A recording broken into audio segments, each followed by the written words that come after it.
Gran Turismo 3 would be the first polyphony game to make its way to the PS2 console, but compared to its previous entry, it would be lacking a lot of tracks and cars, going from 650 cars in Gran Turismo 2 to only 180 cars in this game. But what if I were to limit myself by eliminating both Japanese and American cars and just sticking with European models? With that, the car count drops drastically lower. And today we're going to see if these European models here can actually beat the game. Since GT3 has no used car market, we only have a small selection of starter cars to choose from. I could have tried getting a gold on the first license to get a car and sell it for some more credits, but I remember how much CBT golds are in this game. Frick.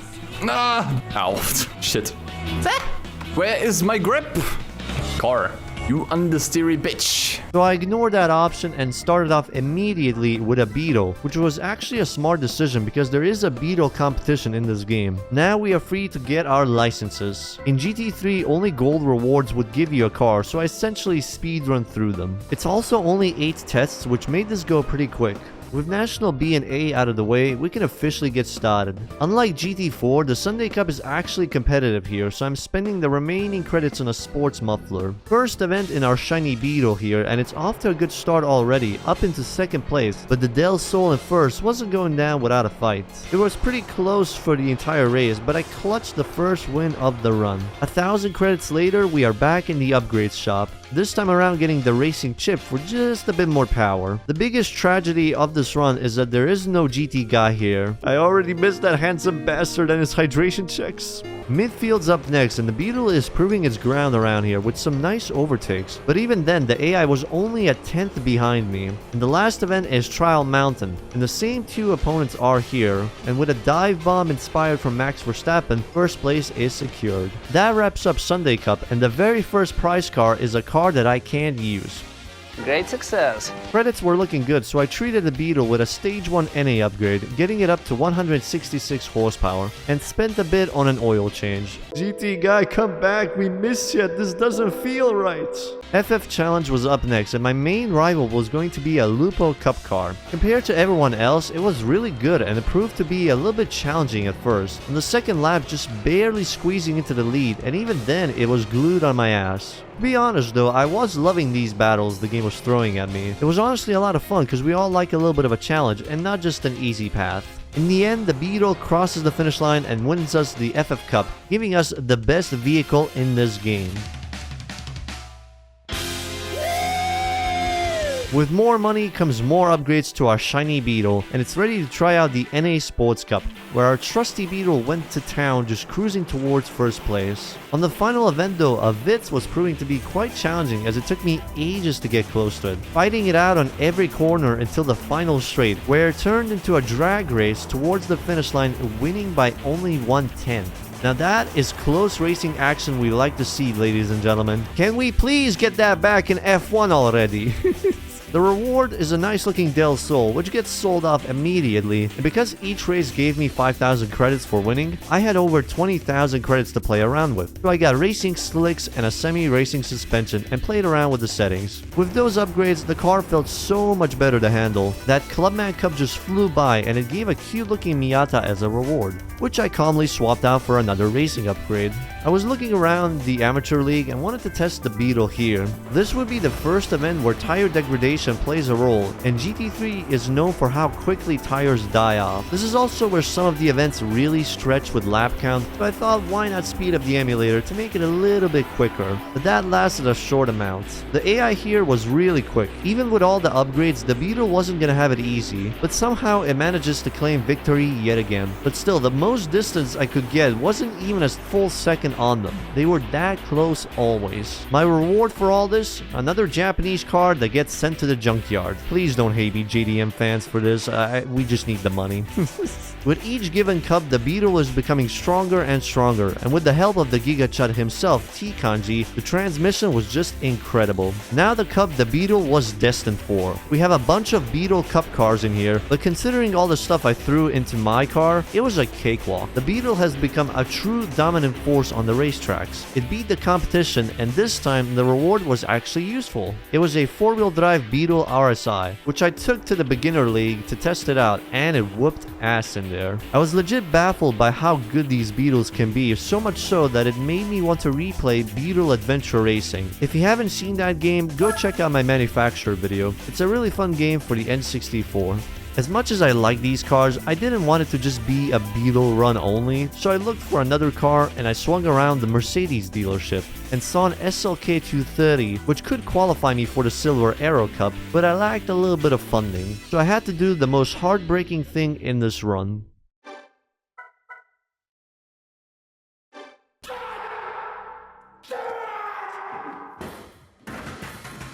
The Beetle was sacrificed for the greater good, as we have now a Mercedes to play around with. I took it to the FR Cup in the first league just to get used to how it feels, and for the most part it was alright. Only occasional Binala moments, but that's due to my own skill issues. Another cup done and a new car added to the junkyard's fun. I also visited the Spider and Roadster Cup right after this, and the Mercedes clutched another win, giving me yet another Miata. This game really loves giving them any chance it can.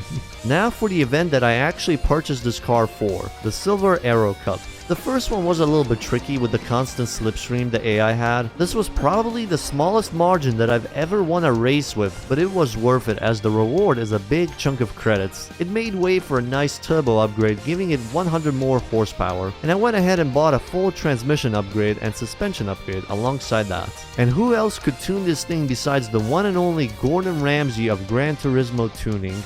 Come here, you. It's raw. It's fucking raw.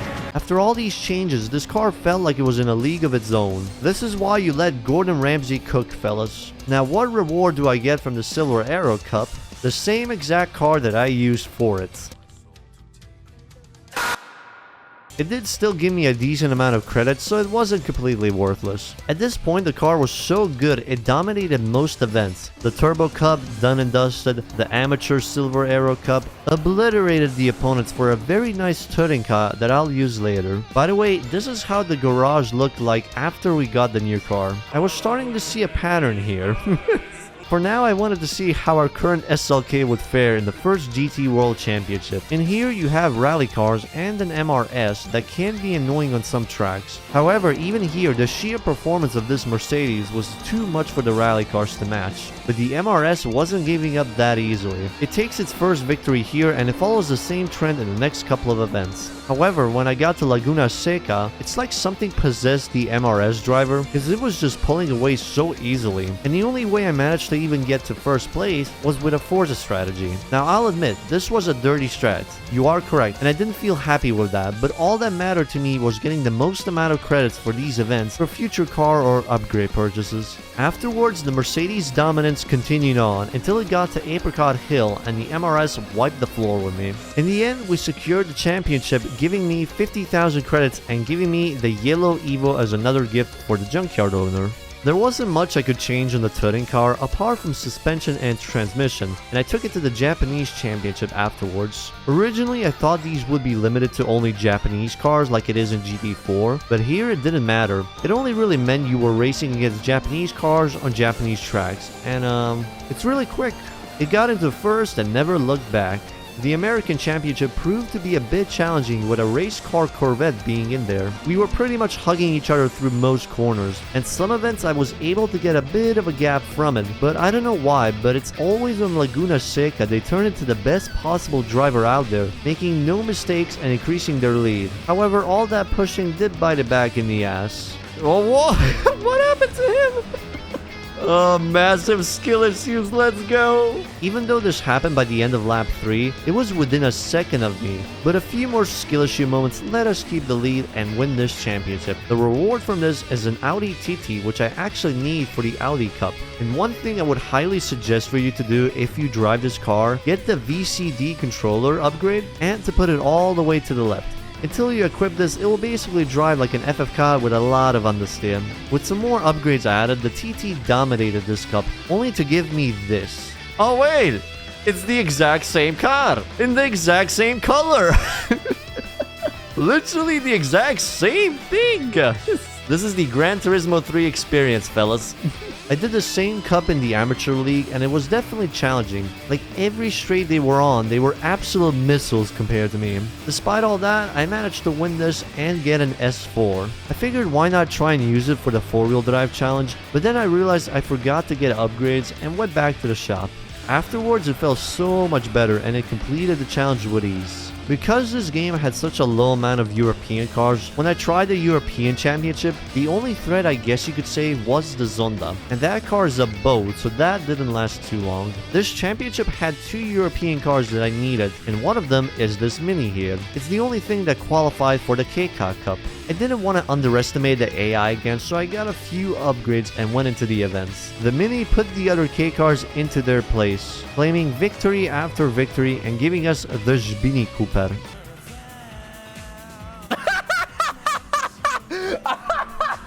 Afterwards, I took the turning car again for a spin in the Turbo Cup, and you can guess how that went. I still had 2 licenses to obtain, so I went ahead and finished up those, and somehow I managed to get a gold here. Oh god, bro. Oh, fellas! 5 milliseconds ahead for a gold. The very first gold on the final test. Now we need to get golds everywhere so we can just get that vanquish. Now it's time to actually use this car for what it's meant for. The DTM Championship, where the Opel army would be summoned, but only the Astras would attack while the Caribra enjoyed the scenery. Also, a Mercedes ally wasn't here as well, and it proved to be a pain in the ass a little bit. Thankfully, it didn't try too much afterwards, letting us finish another championship. It gave me a car that I was thinking of buying for a while, the RUF 3400S. There are some MR Cups I haven't done yet, so after upgrades, that was the next destination. In the amateur league, this cup gave an interesting experience. Wait, pitching? What? That's the first time I've seen that. Is he gonna quickly catch me after that pit stop? And before it's 10 seconds per lap faster or some shit. You're actually not joking. Look at the mini-map. Look how closer he is. Holy Christ. He's going flat out everywhere, it seems. Now an NSX is pitting as well. Oh god, this is getting intense. I'm actually getting scared. This is the only time I've ever seen the AI actually fucking pit. Oh jeez, look at the last icon. Like, they're just flying. That has to be a joke. He's already on the long straight. How does a change of tire give him extra 50 kilometers? They did rubber band like crazy to catch up, but they couldn't get the job done. That has to be the dumbest shit I've ever seen. I am definitely looking at the replay now because I'm very curious. Let's see their speed now. Holy shit! What is this? They're literally on rails. They have all the grip in the world. Going 150 here as well. They have F1 car level of grip. Okay, how about the NSX? The NSX was in the red as well. Oh my god, the rubber bands. Holy Christ. Yes, this is how every normal driver is on an outlap. Let's see. Oh, 150. The tire's already heated up, it seems. 160, almost flat out around this section as well of the map. They don't even bonk the wall there. They usually do. Okay, 19 seconds behind me. Okay, they weren't too far off. 6 seconds. And they gained 5 seconds on that last sector. After all these rubber bandy events, I am done with the MR Cup. Next was Box's Spirit Cup, and the Subarus just couldn't keep up with the RUF. Race of Turbo was also very simple to finish. Now, remember when I said the European Championship had 2 usable cars? I went back to retry it for this beauty right here.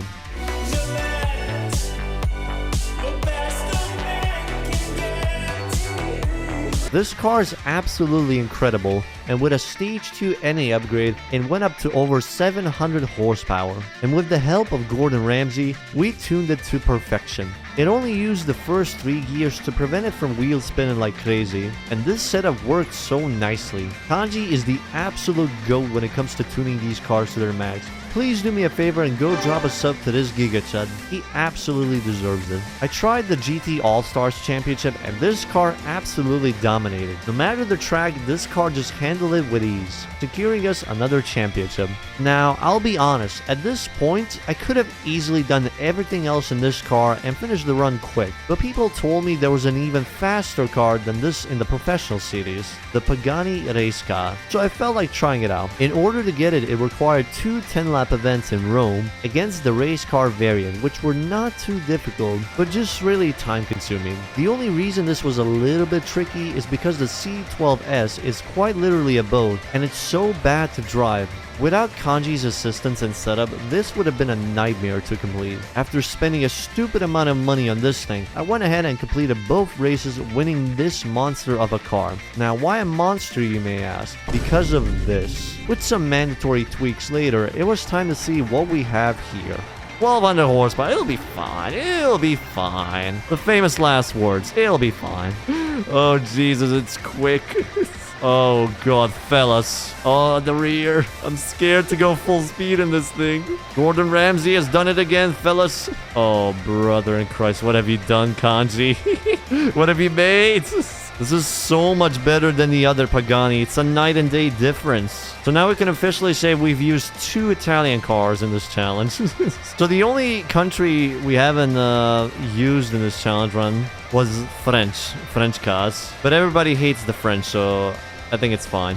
It felt like playing this game on autopilot mode during this championship. I could have used it as well for the Japan championship, but Kanji kept mentioning the XJ220 was a good car, so with $1 million in the bank account, I decided to try that as well. However, the brakes weren't too cooperating, sadly, but once I got used to it, it was pretty nice to drive, winning the entire competition. The only thing left was the 2 GT World Championships, so I went ahead and had some fun with the Zonda goofing around until it was over. Now the very last championship is left, and I'll be real with you lads, it was just very easy. This was the lineup I had, and the only other car that could have been here was a Panos. I imagine if they had a lot of cars like GT4, this could have been a lot more intense, but here it was just basically cruising around till the final race, and with that, the challenge is over. Apart from some Japanese one-make events, I've done all of the events I could do in the beginner and amateur league, and finished all 3 GT World Championships. Another reason I really wanted to try a challenge in this game in particular compared to GT4 is because I've never really completed Gran Turismo 3, mainly due to the big amount of laps in the later events, so this time I wanted to have a fun challenge that would actually kind of make me play through the entire game, and I hope it was enjoyable to watch for you lads. If there is any other challenge you want me to try out for GT games, or just in general any game, it could be a Need for Speed game, Midnight Club, Forza Horizon or Motorsport, just any racing game in general, please post your suggestion in the comments below, or join my Discord where I have a suggestions channel as well, so you can post it there if you'd like. Other than that, thank you for watching, and I hope to see you next time.